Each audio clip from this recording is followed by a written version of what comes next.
Hello, my students. I'm Ifat, and today I'm going to discuss about introduction to microbiology. That is part two. In our part one, we already know about what is microorganism, why we study microbiology, what is microbiology. With that, we also read about some classifications of Aristotle and the scientist Carolus Linnaeus. So today actually we'll read about some other two classifications of living organisms and microbial world. With that we also know about the characteristics of that microorganisms. So we start now. First of all, classification of living things. We already read about Carolus Linnaeus classifications and Aristotle classification. Now that is another kinds of classification actually. That is called three domain system classification, and this three domain system is a biological classification that is introduced by Carl Oz et al. In 1990s that divides cellular life forms into archaea, bacteria, eukaryote domains, and they also divided these three domains into six kingdoms like that. That is three domains like archaea, bacteria, and eukaryota. This archaea is divided to archaea bacteria kingdoms, bacteria divided to eubacteria kingdoms, and this eukaryota divided into four kingdoms, that plantae, animalia, fungi, and protista. Then now we'll read that six kingdoms of life chart. That is called kingdoms of life chart. Here you can say that the domains are present there, with that kingdoms are also present there, and the structural organization, how they obtain energy, reproduction, and an example. So first of all, that is archaea. In this domain, the kingdom is called archaea, and structural organization is actually small unicellular, and they can obtain energy from autotrophic and heterotrophic. And from autotrophic, there is one category that is called chemosynthesis.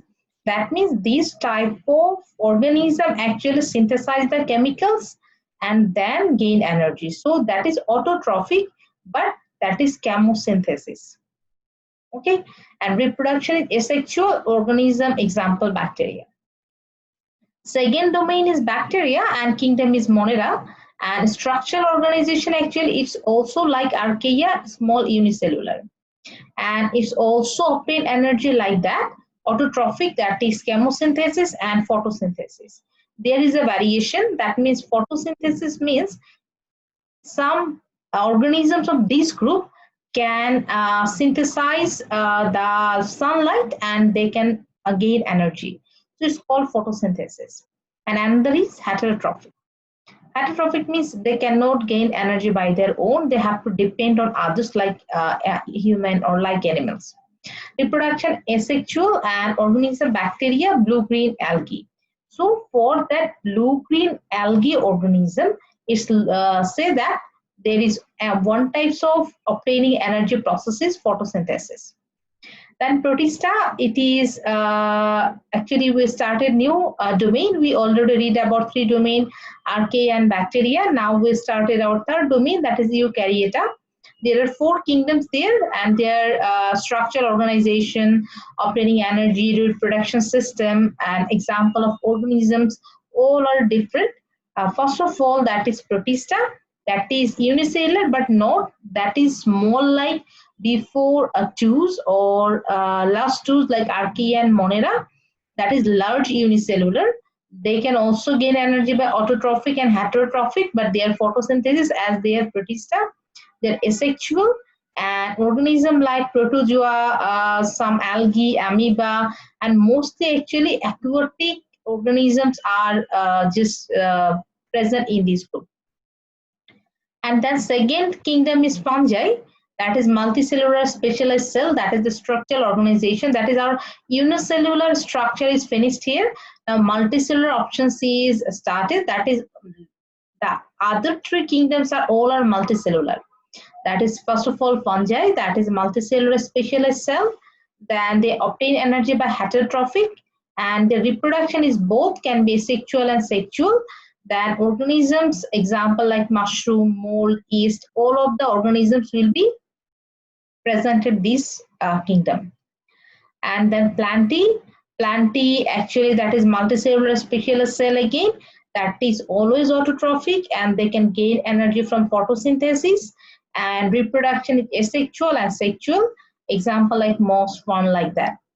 And our last kingdom of eukaryotic domain is Animalia, that is also multicellular specialist cells.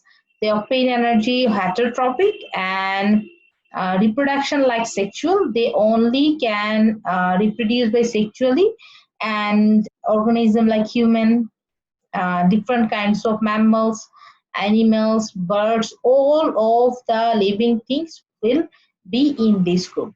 So that is called kingdoms of life chart, and that is three domains, and in details of their structure, organization, energy, reproduction, and with examples of that kingdoms. Now we read about the classification of living things with all of the details. Now we will read about classification of microbial world. So in case of classification of microbial world, actually they divided the organisms in two different parts. One is living, another is non-living. And here in living organisms are divided into again that three domains, that is bacteria, archaea, and eukarya. And then the non-living or infectious agents all, because they can create the disease, actually only the disease. But this by these organisms, this can create disease and sometimes they are beneficial to us. So, and they're all living organisms and they are called non-living because they cannot reproduce by themselves. And as they cannot reproduce by themselves, and for their living, they needed actually host cell. Without host cell, this kind of organism cannot live and they cannot reproduce by the host cell, without the host cell. So they call the non-living organism and they call the living organism because they can reproduce itself, and for moving or any activity it's not dependent on others. So this bacteria, and we already know that domain bacteria and archaea here is called that they are, as they are both unicellular, they are situated in another group that called prokaryotes, and that eukarya is named like eukaryotes. Then this eukaryotes are divided into four groups, that is algae, protozoa, fungi, helminths. And this algae and protozoa is combinedly called protist.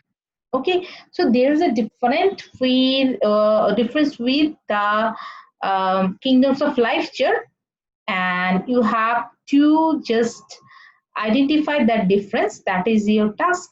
And what is the difference between the classification of living things and what is the difference between classification of microbial world? Okay, so now we'll read the characteristics of the classification of microbial world organisms. So before that, we have to know the difference, the major difference actually between the prokaryotic and eukaryotic microorganisms. We read it before in our previous semesters. Just I want to remember you that, or remind you that what is the basic difference actually. So if you serve with prokaryotes, its example will be bacteria. We already know that. With that, in case of nuclear membrane, that is absent there. Only nucleolus, nucleolus also absent there. Nuclear membrane also absent there. And they actually they have DNA, but that is not diploid. That is one circular molecule and one chromosome, and it is a haploid.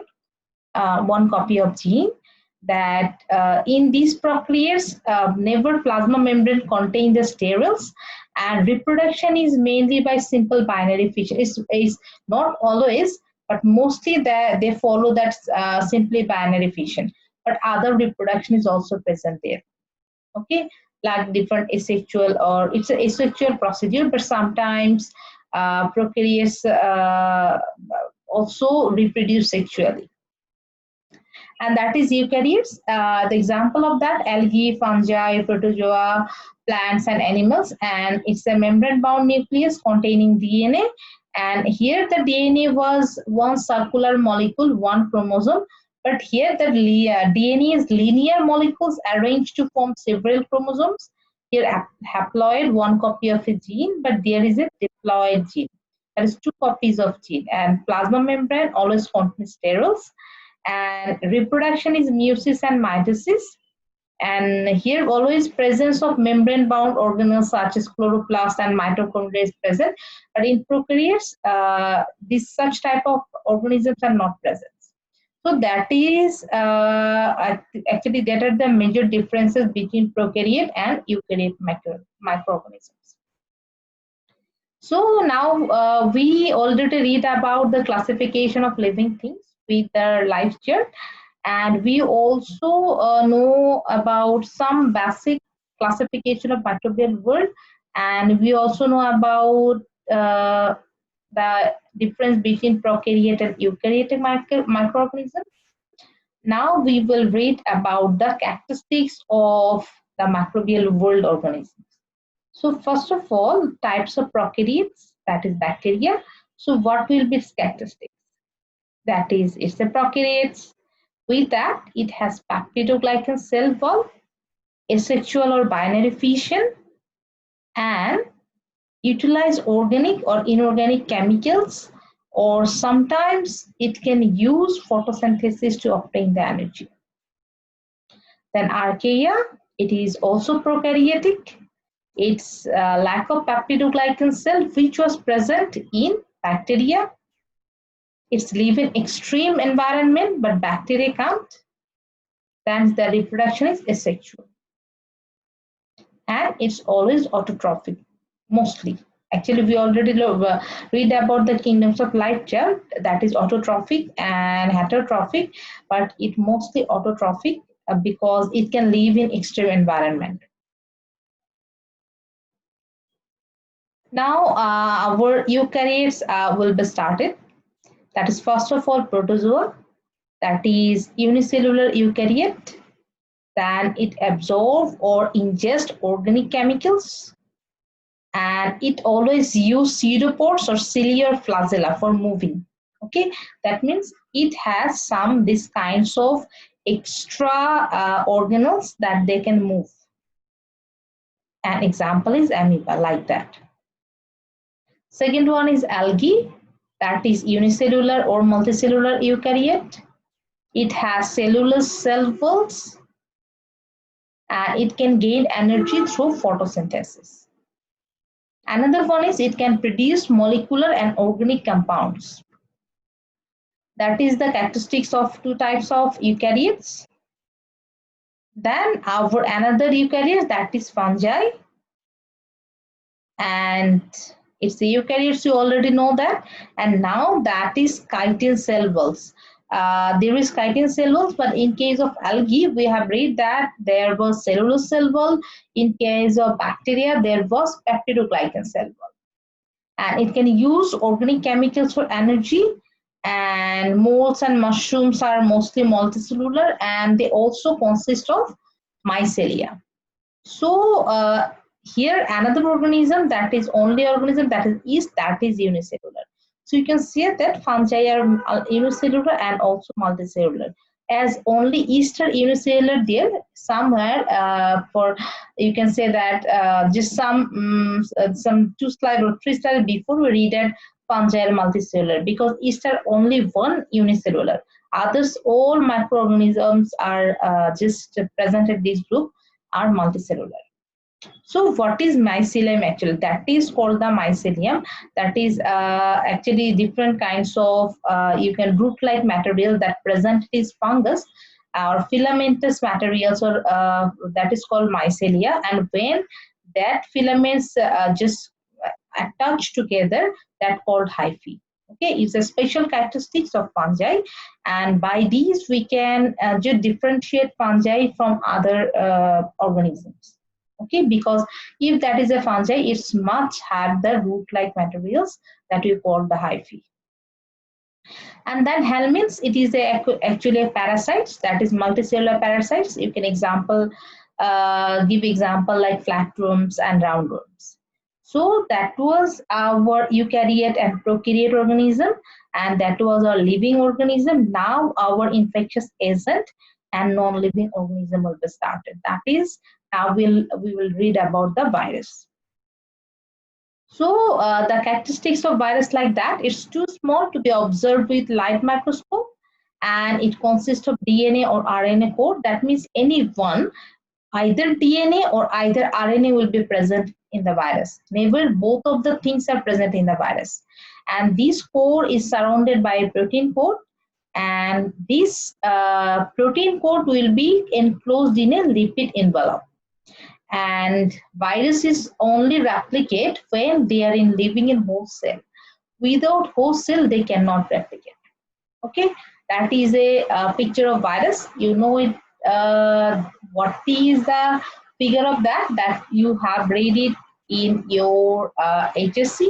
That is the T2 virus. So that was the characteristics of virus. There are some other infectious agents that are also present. First of all, bacteriophage. It's actually one kind of virus that infect bacteria. As they infect bacteria, it is called the bacteriophage. Then viroids. In case of viroids, it's called that it's one kind of nucleic acids without protein coating, but they function like virus, so it's called the viroids. Then prions. The prions is called infectious proteinaceous particles. Okay, it's protein-like particle, but it can create disease in your body, so it's called the prions. So that was for today. So we will discuss about our lecture in our next class. So before that, you just study the lecture and note down your problems. Thank you.